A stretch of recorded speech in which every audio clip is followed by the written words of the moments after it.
Sound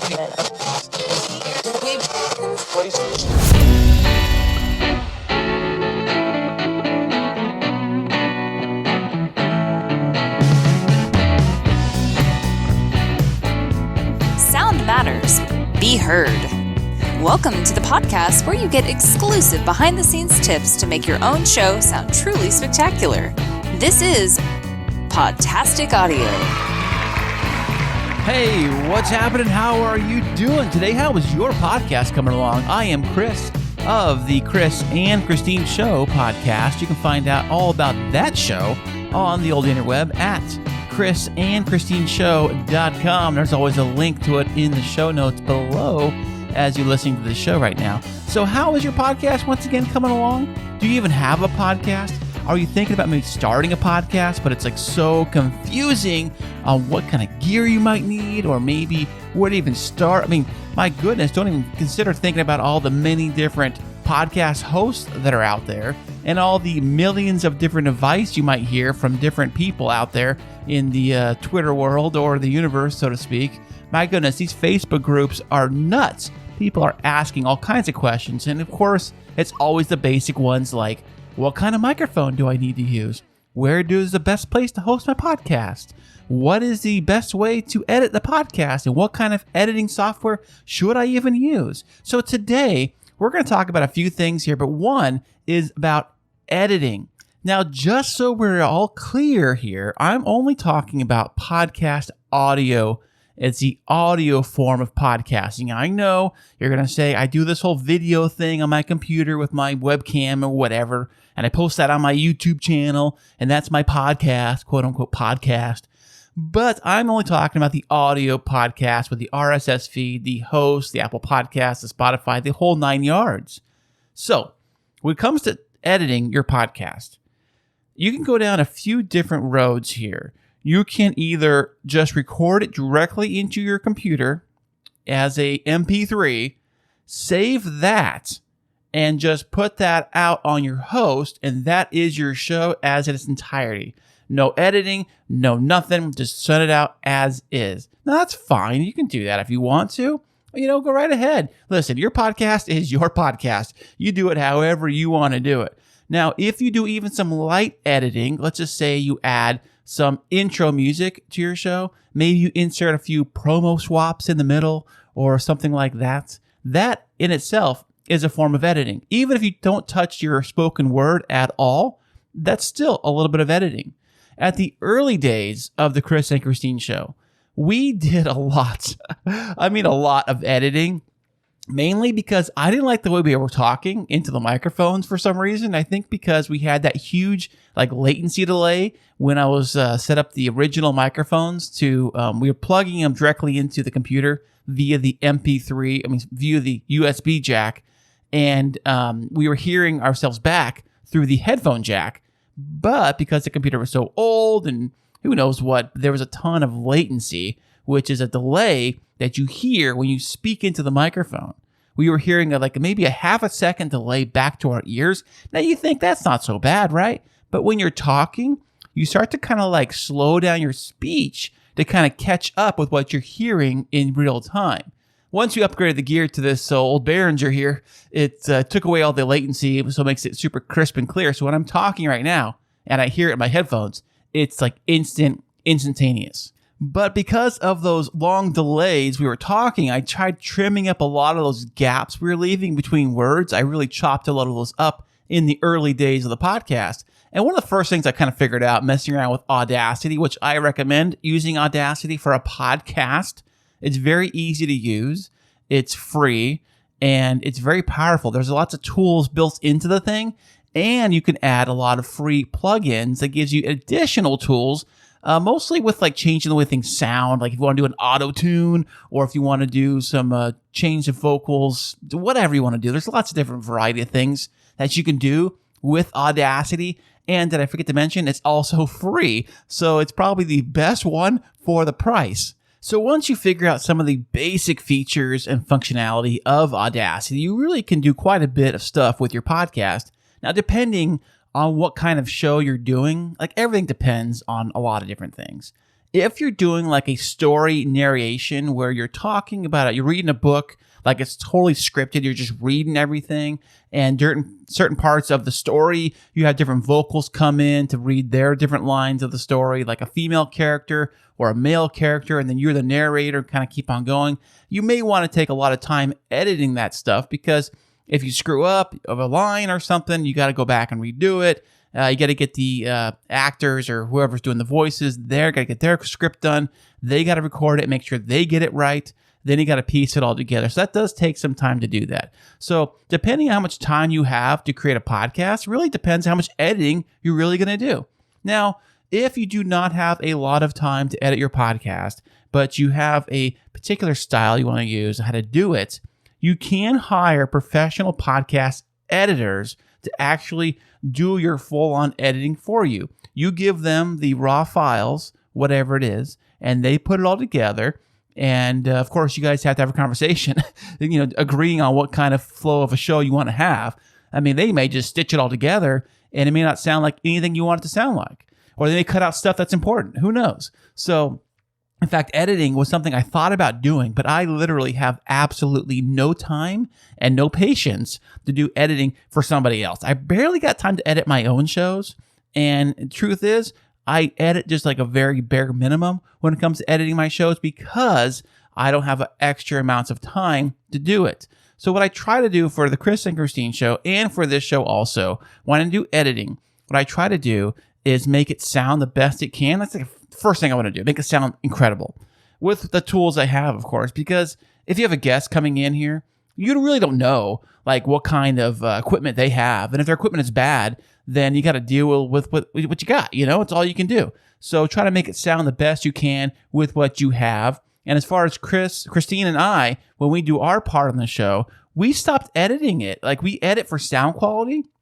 Maybe if we bump a microphone or something like that, or who knows what, or it's a cough, take that stuff out. But as far as like chopping out words and phrases, we really don't. What we do have done, like I've done on this show, if something was said or missaid for some reason, we would stop the recording, go back, cut that out, and retake that part right there as if nothing ever happened. We've done that a numerous amount of times.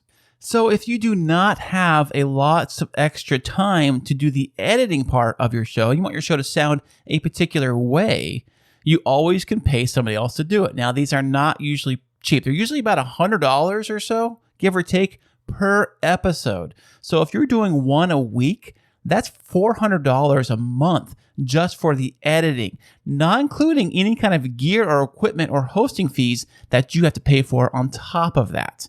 Now, we usually pay for things in two ways. We pay for things in time, or we pay for things in money. Now, speaking of podcast editing, what if I were to tell you there was an online platform tool that would do all the podcast editing for you? We're talking video too.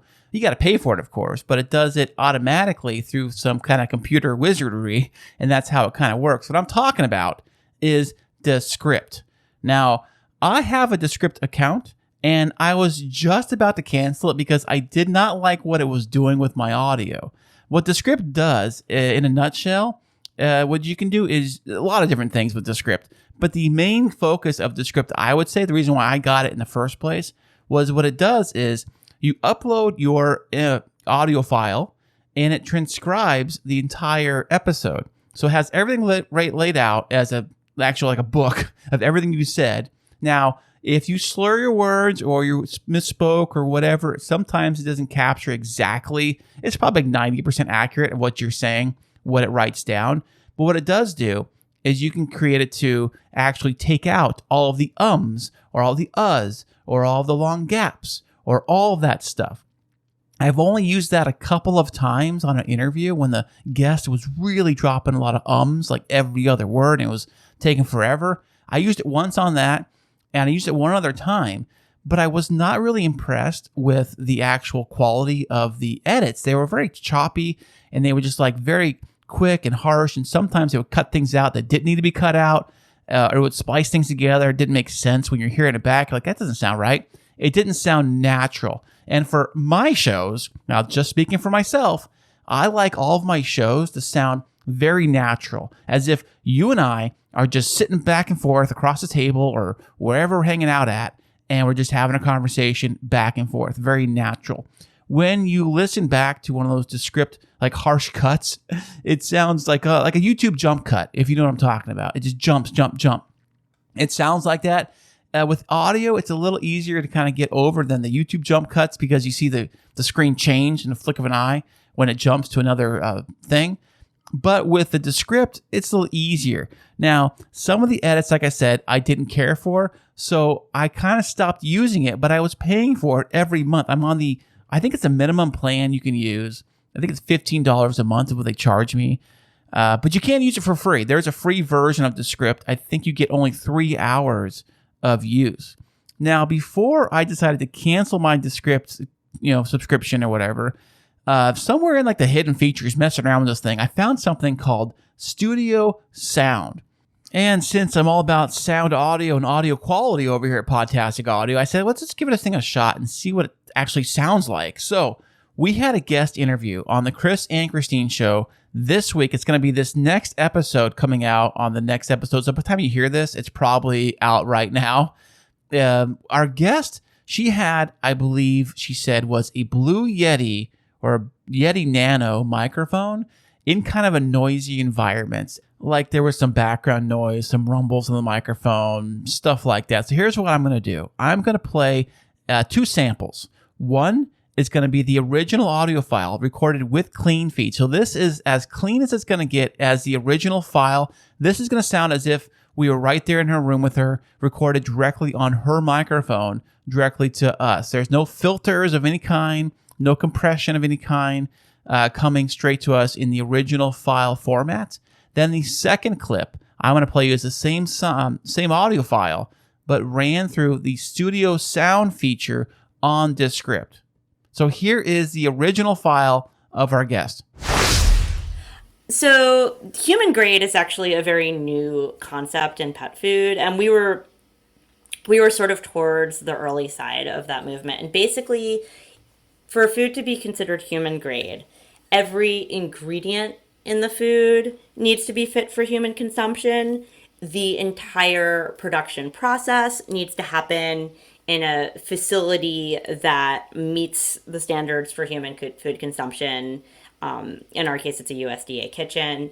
And then every aspect of transport needs to meet the standards for human food consumption. So theoretically, but we can't be we still have to be labeled not for human consumption, or it doesn't say that in our boxes, but the idea is our food can't be considered for human consumption, but it has to go through the exact same processes and standards of food for human consumption. Okay, and as you can tell, it doesn't sound that bad. There's a slight echo to her voice and things like that. Now, I'm going to take the same file, and I'm going to run it through Studio Sound on Descript at 100% level. They have a level on there, so it's set at 100%. Here's what it sounds like after running it through Descript.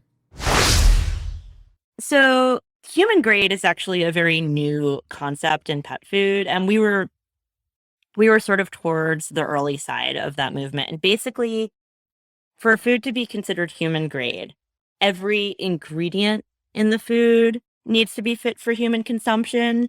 The entire production process needs to happen in a facility that meets the standards for human food consumption. In our case, it's a USDA kitchen. And then every aspect of transport needs to meet the standards for human food consumption. So theoretically, but we can't be we still have to be labeled not for human consumption, or it doesn't say that in our boxes, but the idea is our food can't be considered for human consumption, but it has to go through the exact same processes and standards of food for human consumption. And you're probably thinking, wow, what happened there? How'd that even happen? How is it to sound so good? Whoa, that doesn't even sound like the same thing. It sounds so much better and cleaner and clearer. Yes, it does. So before I canceled my Descript account, I'm thinking I'm going to keep it just a little bit longer just for this feature. So every guest that comes in that maybe have a little bit of echo reverb going on with their microphone or for whatever reason, something like that, I'm going to start running their audio through Descript. So on this week's episode of the Chris and Christine Show, I'm going to use this new feature when I do the editing for the interview on this week's episode of the podcast. So like I said, it's $15 a month, and I do believe you get about 10 hours. Now, I don't know what they count an hour. I'm guessing it means hour of audio or video, maybe. That part I'm not too clear on. Like I said, I rarely use this thing. I had to figure out how to get to this studio sound feature. And once I found it, I'm like, let's just try it and see what it sounds like. Because I'm about figuring out a way to make your audio sound amazing. And the whole end game of our entire podcast always has been to make it sound as if everyone is sitting here in the same room with us. You know, speaking of being in the same room doing a podcast together, what if I had to tell you that as of this week, right now, a very super cool podcasting toy, which I believe every single podcaster, whether you're starting out or you've been doing it for 10 years, needs to have, and it just this week went on sale. Yes, I'm talking about the Zoom Podtrak P4. Well, what is that, and why do I need that, Chris? Well, maybe you've got a Rodecaster Pro, or maybe you just got a Blue Yeti plugged right into your computer, and that's how you do your podcast. So what is the Zoom Podtrak P4? Well, it is an amazing, cool little toy for podcasting. It basically does everything you possibly want to do with a podcast. It can do, and it fits in the palm of your hand. It's super small. So I know you're thinking, Chris, I just bought a brand new Rodecaster Pro, so what do I need a Zoom Podtrak P4 for? Okay, hey, is your Rodecaster? Where's that thing located? It's on my table or my big desk I got in my big studio here in my basement. Oh, okay, cool. That's cool. Hey, can you take that thing with you in your backpack? Yeah, I guess so. It's kind of big. I don't know what I want to do that for. Oh, okay, cool. Can you put it in your pocket? Well, no, of course not.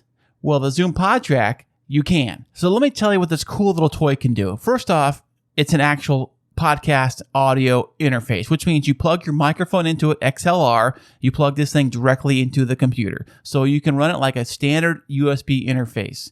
It has a lot of gain on the preamps. I'm talking 70 dB of gain on this little toy. So that is as much as a Rodecaster Pro 1. So it can power any microphone pretty much you want. Oh, you got a condenser microphone? Guess what? It's got phantom power too, just like all the rest of the toys. So the Zoom Podtrak has 4 XLR microphone inputs, and it also has 4 headphone jacks. So each person plug a microphone into the thing, all 4 people. So you have 4 in a group, right? You and 3 of your friends.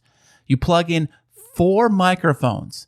Now you also have 4 headphone jacks, and each person, all 4 of you, can adjust your own volume. So if you don't like it loud or the other person likes it quiet, it doesn't matter. All 4 of you have your own separate audio tracks. And when it saves it on the memory card, each 4 of you will have their own separate track recorded as a .wav file. So 4 people in the same room can all have a podcast, and it sounds very, very good. The audio quality on this thing is amazing.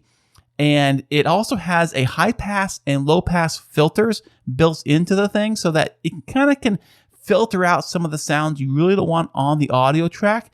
Trust me, it does a very, very good job. And with 70 dB of gain, you almost crank it up too loud. I know we've cranked it up a little too loud when we first got using it. We're like, wow, the knobs are very similar to the knobs on the Behringer. So we kind of cranked them around the same spot thinking that they'd be about the same.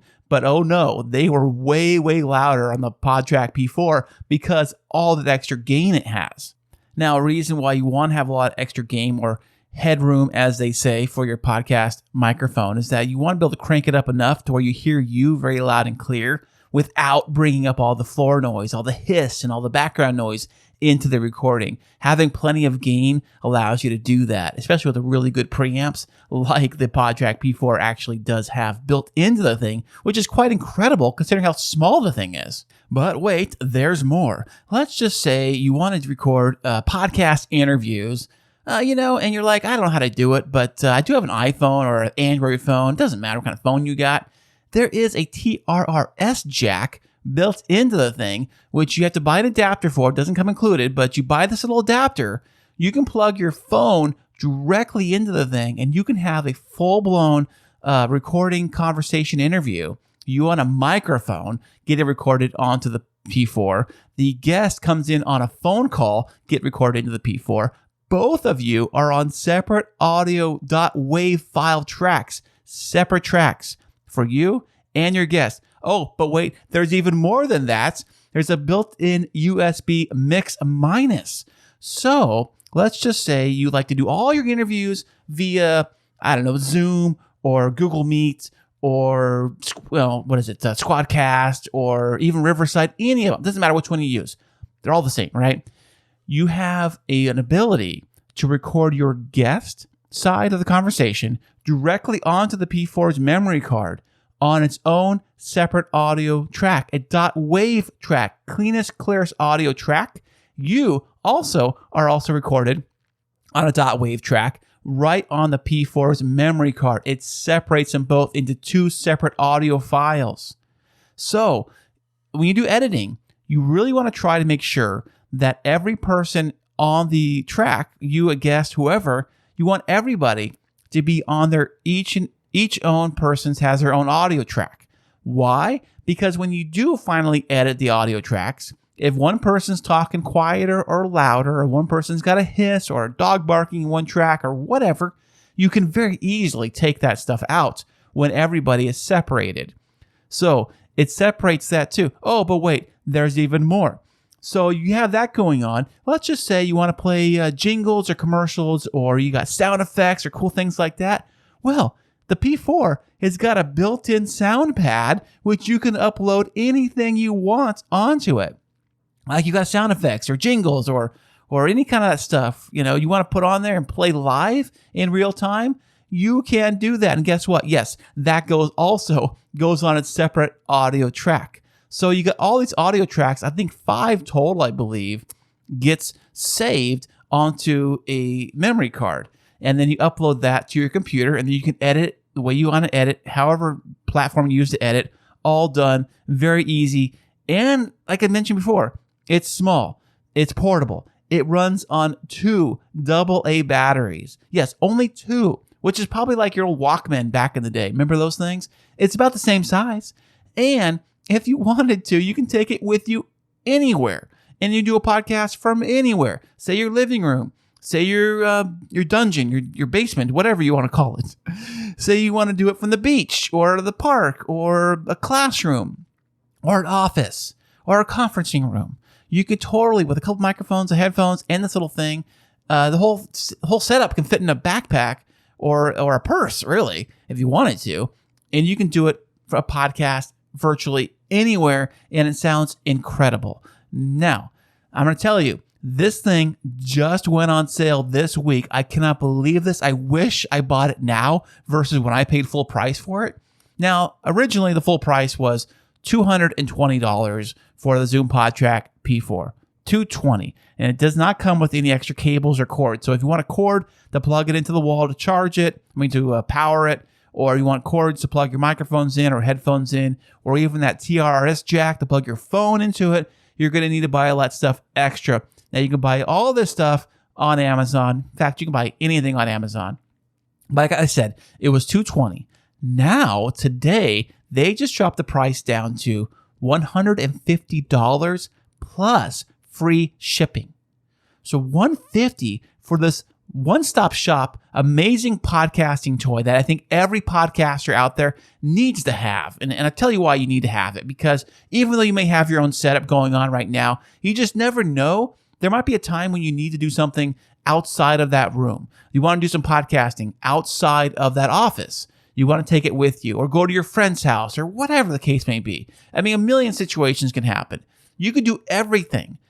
Everything with this Podtrak P4. Take phone calls, Zoom calls, have 4 people in the same room. You can do that plus something on Zoom. It doesn't matter. The sky's the limit with this thing. Say you have a guest that comes in with bad audio, right? You're doing things via, Zoom or something, the Zoom Basic, and it sounds like crap, right?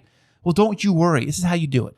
You fire up the old Zoom Podtrak P4. You put it on the USB mix minus mode. So the track 4 will be the computer audio, which will be your guest coming in, right? Track 1 will be you getting recorded. So you got 2 tracks being recorded. 1 and 4 are being recorded. Now you can adjust each track live in real time. So if you're too loud, you can crank it down. If your guest is too quiet, you can crank them up or back down in real time with the little knobs on the thing. So it's all getting laid down on 2 separate .wave tracks separately.